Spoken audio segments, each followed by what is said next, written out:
Amin. Allahumma salli wa sallim wa barik ala sayyidina Muhammadin wa ala alihi wa ashabihi ajma'in. Subhanaka la ilma lana illa ma 'allamtana innaka antal alimul hakim.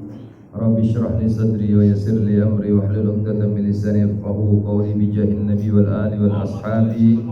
Amma ba'd. Bismillah ma sya Allah la yasugul khaira ila Allah. Bismillah ma sya Allah la yasrifu su'a illallah.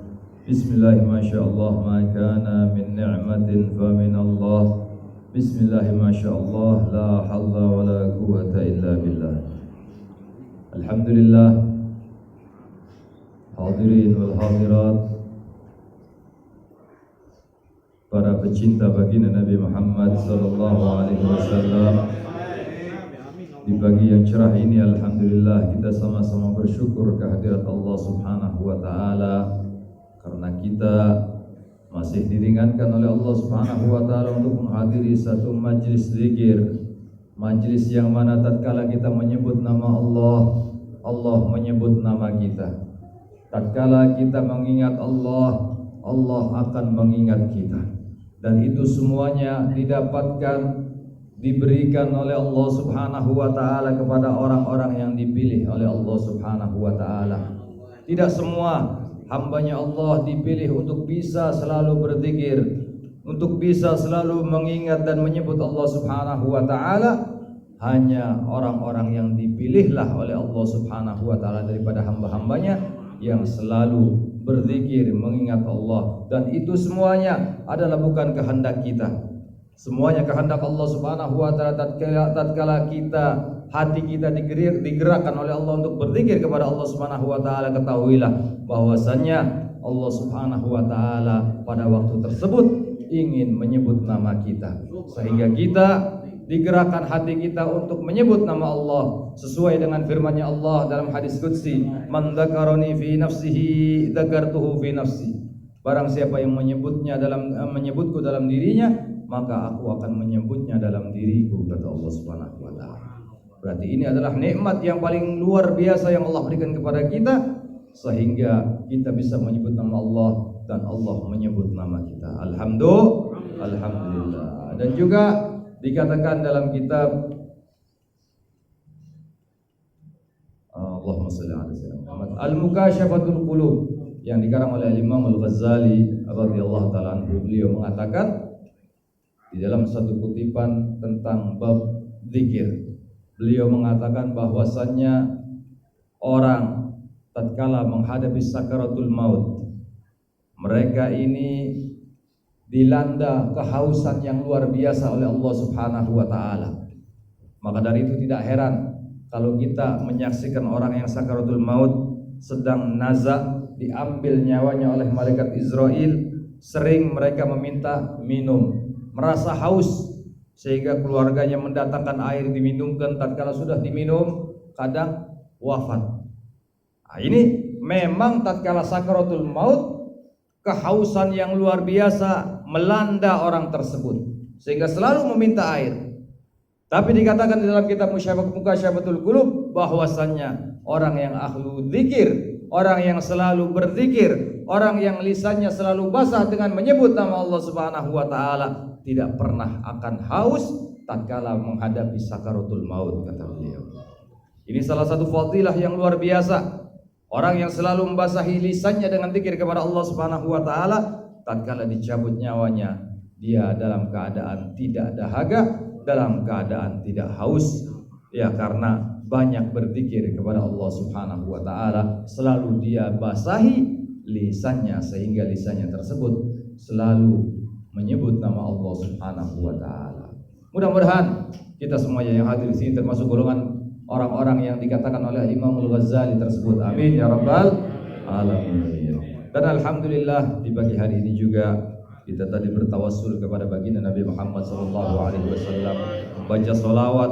Mudah-mudahan ya bacaan selawat kita menandakan bahwasannya diri kita betul-betul sebagai orang yang mencintai baginda Nabi Muhammad dan kelak bisa dicintai oleh baginda Nabi Muhammad dan diaku sebagai umatnya baginda Nabi Muhammad. Amin ya rabbal alamin. Dan juga dengan salawat tadi kita bertawassul kepada Allah agar semua doa-doa kita yang kita panjatkan dikabulkan oleh Allah Subhanahu wa taala berkat baginda Nabi Muhammad sallallahu alaihi wasallam.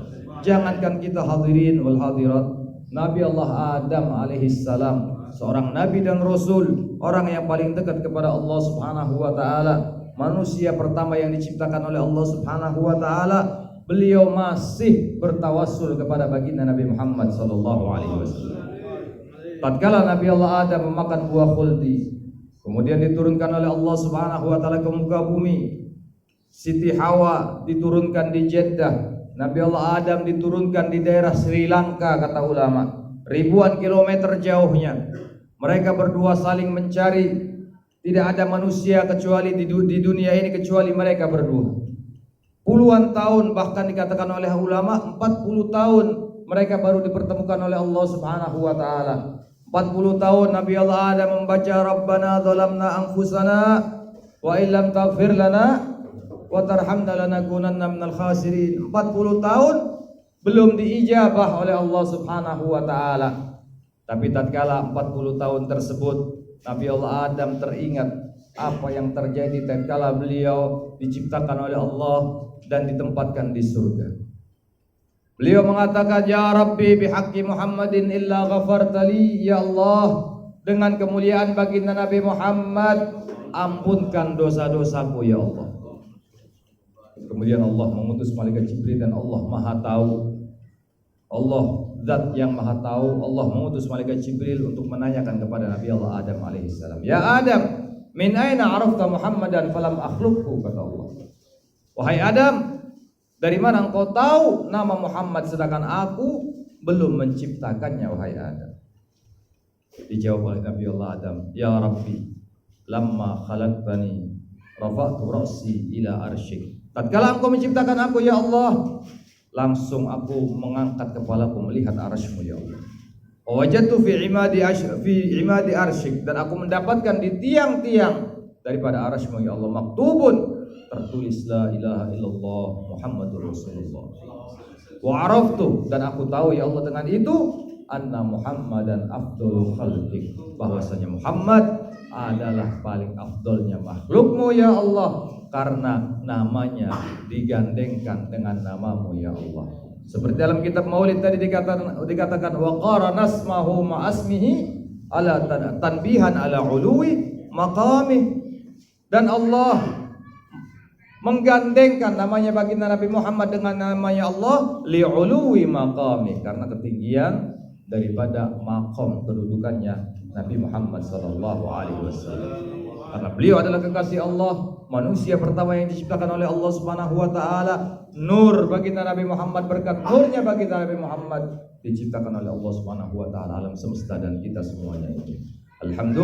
Alhamdulillah Nabi Allah Adam bertawassul kepada baginda Nabi Muhammad, dan kita alhamdulillah di pagi hari ini bertawassul kepada baginda Nabi Muhammad. Semoga dengan tawassul tersebut apa yang kita panjatkan daripada doa-doa tadi tatkala membaca Asmaul Husna dikabulkan oleh Allah Subhanahu wa taala, disegerakan oleh Allah Subhanahu wa taala, dan dikontan oleh Allah Subhanahu wa taala. Amin ya rabbal alamin. Hadirin wal hadirat yang dimuliakan oleh Allah Subhanahu wa taala. Dan juga tadi alhamdulillah ya kita mengakekahi ya daripada anak daripada jamaah, salah satu jamaah kita yaitu Bapak Rendi ya, kebetulan kemarin lahir anak beliau perempuan, dan hari ini insyaallah sekaligus akekah daripada putrinya ya. Ini akekah ini adalah salah satu kewajiban orang tua kepada anaknya dan haknya anak yang harus diberikan oleh orang tuanya. Ada beberapa hak, ada beberapa kewajiban orang tua yang harus ditunaikan kepada anak dan merupakan haknya anak yang bisa atau yang harus diberikan, harus orang tua memberikan kepadanya. Apa diantaranya? Yang pertama, tatkala anak itu lahir. Anak itu lahir, pertama yang menjadi kewajiban orang tua kepada anaknya adalah mengadzani di telinga kanannya dan juga mengiqomahi di telinga kirinya. Agar apa? Agar pertama kali yang terdengar di telinga daripada seorang bayi yang baru lahir adalah kalimat tauhid. Karena mata belum bisa melihat anak kecil atau bayi. Setelah 40 hari baru samar-samar dan lain sebagainya. Tapi telinga mulai lahir dia sudah bisa mendengar dan peka. Maka dari itu yang pertama kali dikumandangkan tatkala anak itu lahir, adzan di telinga kanan dan iqamah di telinga kiri, agar anak itu selalu ingat kepada Allah Subhanahu wa taala. Kalau ada yang tanya, "Loh, Bib, bacaan adzan kan buat sholat." Memang buat sholat, tapi di samping sholat, adzan juga multifungsi. Yang lahiran diadani, yang wafat diadani. Kalau ada kebakaran, adzan. Ada gempa bumi, adzan. Bahkan ya, terbitnya fajar kadzib itu boleh ditandai dengan adzan. Makanya disebut adzan awal. Bukan hanya untuk sholat saja. Adzan itu multifungsi. Ya, ganti sebagai daripada pengumuman yang betul-betul genting. Seperti halnya tadi ada tsunami, orang naik ke kelapa, adzan. Nah ini nggak apa-apa. Nah ini sunnah, dianjurkan untuk memperingatkan orang lainnya. Jadi adzan ini bukan hanya fungsinya untuk sholat saja, ya, multifungsi, segala hal bisa kita beradzan, khususnya kalau terjadi bala bencana dan lain sebagainya. Yang dianjurkan oleh ulama tatkala datang bencana, ya kita dianjurkan untuk adzan. Ya, jadi hanya ada posisi-posisinya tersendiri. Ya, walaupun adzan itu multifungsi, jangan dipakai untuk yang tidak sesuai. Ada orang kawinan, ya diarak pakai adzan, ya nggak pantas. Ya, jadi harus yang sesuai dengan apa yang diatur oleh ulama. Ya, jadi pertama kewajiban orang tua kepada anaknya adalah mengadzan. Kemudian yang kedua, memberikan nama, tasmiyah. Ya, memberikan nama. Kalau kita punya anak, mesti kita pilih namanya. Kalau kita nggak bisa mencari nama yang baik, tanya kepada ahlinya, kepada ulama, kepada kiai, kepada ustadz. Ya, jangan, oh saya kan orang Islam, saya selalu baca Al-Quran, saya cari saja dari Al-Quran namanya. Tahu-tahu pas lihat Al-Quran, ya ada kalimat syaiton misalnya, dinamain namanya anak-anaknya syaiton, naudzubillah. Atau hawiyah kalau perempuan. Apa hawiyah? Neraka hawiyah. Karena apa kata orang Jawa? Kuminter, bahlul murakkab, jahil murakkab. Ya, sudah nggak tahu, pura-pura tahu, nggak mau tanya, gengsi nanya sama ustadz. Nanti kalau nanya sama ustadz mesti ngamplopin, nggak mau. Makanya buka Quran langsung kasih nama, nggak tahu artinya. Padahal baginda Nabi SAW bersabda, ya, satud'auna asma'ukum wa asma'u abaikum yaumal qiyamah. Nanti di hari kiamat nama kita dan nama orang tua kita disebutkan, dipanggil satu persatu oleh Allah Subhanahu wa taala. Fulan bin fulan dipanggil oleh Allah. Fulan bin fulan, fulanah binti fulan dipanggil oleh Allah Subhanahu wa taala. Makanya kasih nama anak kita itu nama-nama yang baik. Seperti sabda baginda Nabi, khairul asma ma'ubid wa mahummid. Sebaik-baiknya nama itu yang ada kata abadnya. Abdullah, Abdurrahman, Abdurrahim, Abdurrauf, Abdul Malik, itu bagus. Atau Hamad, Ahmad, Muhammad, Hamid, Mahmud, itu bagus. Atau namanya para sahabat, atau namanya para nabi, atau namanya para keluarga Nabi Shallallahu Alaihi Wasallam, atau namanya para malaikat. Boleh kasih nama. Ya, namanya anak kita namanya malaikat Jibril, ada orang namanya Abu Jibril, Muhammad Jibril, ada Mikail, ada namanya, jangan Israel dulu ya. Malik ada, ya Ridwan ada, tapi jangan yang serem-serem. Israel, Mungkar, Nakir. Takutnya bagaimana? Kalau kita sakit, ada tetangga kita dinamain sama orang tuanya Israel, tahu-tahu mau nengok, ketok pintu, assalamualaikum. Assalamualaikum, nak tolong bukakan pintu, siapa yang datang? Anaknya buka pintu langsung datang, siapa yang datang nak? Israel pak. Gimana rasanya kira-kira? Tambah gemeter, tambah pucat. Dipikir Israel betul mau cabut nyawa dia. Nah, jadi nama yang baik-baik. Malaikat boleh, Malik, Ridwan, banyak. Orang namanya Malik, namanya Ridwan. Ya, Israfil ada. Mungkar Nakir jangan juga. Nanti ingat ke kuburan. Ya, ingat alam kubur. Nah, jadi yang baik-baik, nama malaikat-malaikat yang dekat kepada Allah Subhanahu wa taala boleh dikasih nama ke anak-anak kita. Nah, itu nama-nama yang baik. Kalau tidak tahu, tanya. Fasalu ahla dzikri in kuntum la ta'lamun. Tanya orang-orang yang berilmu kalau seandainya kalian tidak tahu. Tanya kepada ahlinya. Kalau sudah tidak mau bertanya kepada ahlinya, idza wusidal amru ila ghairi ahlihi fantadhir sa'ah, kata baginda Nabi. Kalau seandainya sesuatu itu diserahkan kepada yang bukan ahlinya, maka tunggu waktu kehancurannya. Ya, jadi namakan anak-anak kita ini nama yang baik, jangan asal-asalan. Ya, ada orang Betawi punya anak dikasih nama Pengki. Apa Pengki? Serok sampah. Masya Allah. Nama yang bagus-bagus. Bejo masih penting, alhamdulillah namanya Bejo, artinya untuk kasih Muhammad Bejo, lebih bagus lagi. Ya, ikut sunnahnya baginda Nabi Muhammad SAW. Kasih nama yang baik. Nah, jangan, Masya Allah. Ya, saya pernah waktu di Surabaya dulu melihat televisi, tukang soto di Banyuwangi namanya Bapak Syaiton. Coba bayangkan, namanya Pak, namanya siapa? Syaiton. Di situ tulisannya di bawah Bapak Syaiton penjual soto.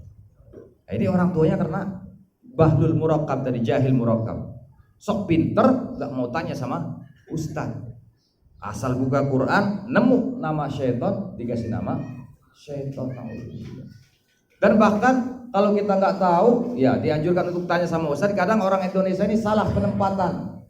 Banyak salah penempatan. Orangnya satu namanya jamak, orangnya satu namanya banyak. Siapa? Solihin. Ya, solihin itu orang-orang soleh, banyak berarti. Kalau satu cuman soleh. Ini Masya Allah salah penempatan. Orang Indonesia banyak demikian. Kemudian ada juga salah penempatan, ya, namanya laki-laki dikasih ke perempuan. Saya mau tanya, Maisaroh laki-laki apa perempuan? Laki-laki. Kok tahu laki-laki? Dari mana Maisaroh tahu laki-laki? Kalau orang Indonesia salah penempatan, namanya Maisaroh dikasih Siti Maisaroh. Padahal Maisaroh itu laki-laki, budaknya Siti Khadijah yang ikut berdagang bersama baginda Nabi Shallallahu Alaihi Wasallam. Maisaroh namanya laki-laki. Salah penempatan masuk ke Indonesia ditambah Siti. Jadi perempuan. Tolha laki-laki. Di Indonesia banyak dipakai perempuan. Kalau Hamzah laki-laki, jelas. Karena sudah banyak ceritanya tentang Sayyidina Hamzah, orang tahu. Maisaroh, kemudian Tolha, Urwah itu anaknya nama laki-laki. Ikrimah, saya pernah dengar nama perempuan namanya Ikrimah. Ikrimah itu namanya laki-laki, anaknya Abu Jahal. Ikrimah bin Abu Jahal. Tapi Ikrimah ini masuk Islam, termasuk salah seorang sahabatnya baginda Nabi Shallallahu Alaihi Wasallam. Ini saking salahnya penempatan. Dan Ikrimah ini dulu di zaman baginda Nabi Shallallahu Alaihi Wasallam pernah para sahabat ini menggunjing Abu Jahal, ya, di hadapan Ikrimah. Oh, ayahmu itu dulu musuhi baginda Nabi, memerangi baginda Nabi, kata sahabat-sahabat yang lain. Akhirnya para sahabat ditegur oleh baginda Nabi Shallallahu Alaihi Wasallam agar tidak mengomongkan ayah daripada Ikrimah ini, Abu Jahal, di hadapan Ikrimah. Beliau mengatakan, "Udhkuru mahasina mautakum." Sebutkan kebaikan-kebaikan orang yang wafat daripada kalian. Jangan kita sebutkan kejelekan-kejelekan orang yang wafat di antara kalian. Yang baik-baik kalau orangnya sudah wafat yang kita sebutkan. Yang jelek-jelek dikubur, ikut bersama jenazahnya.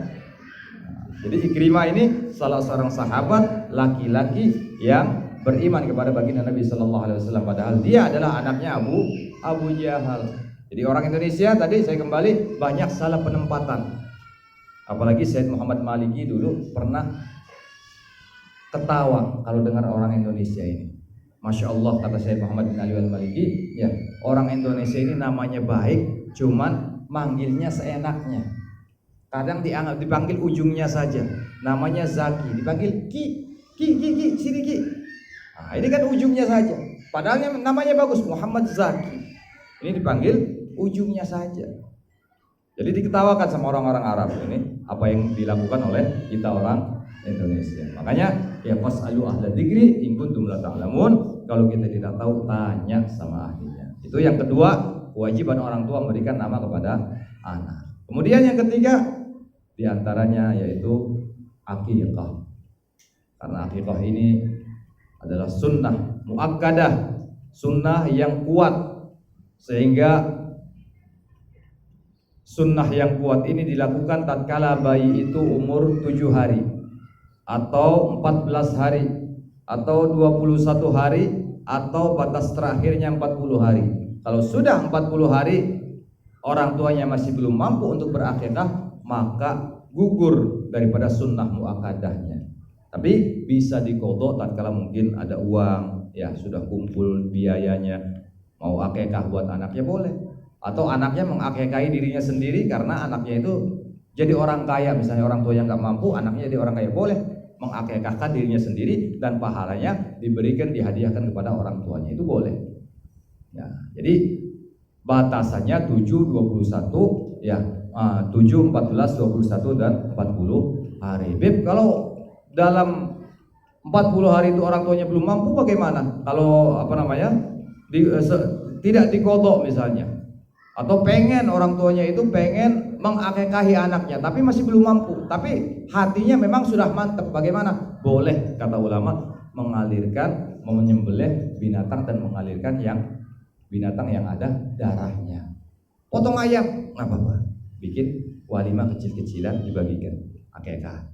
Ya, potong bebek sementara, tapi nanti kalau sudah kumpul bisa beli kambing. Ya, potong bebek boleh, potong ayam boleh, potong bandeng, kan ada darahnya juga. Iya, nggak apa-apa, ikut potong bandeng juga boleh. Ya, yang penting niatnya nanti kalau sudah ada kumpul duitnya diqodho untuk akikah daripada anaknya tersebut. Ini kewajiban yang kedua, akikah. Ya, kewajiban orang tua. Kemudian yang ketiga, halq. Tadi dicukur. Tadi cuman formalitas saja, nanti dihabiskan di rumah.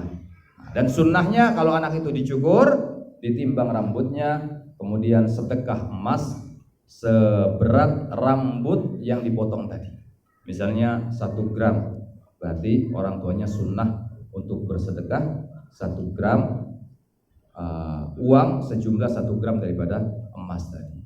Nah, ini kembali kepada akikah tadi, saya lupa ya, bahwasanya akikah itu adalah tebusan ya untuk anak kita yang kita titipkan, kita gadaikan kepada Allah Subhanahu wa taala. Karena anak itu ya kullu mauludin marhunun bi aqiqatihi, kata Nabi. Setiap yang lahir itu digadaikan kepada Allah dengan akikahnya.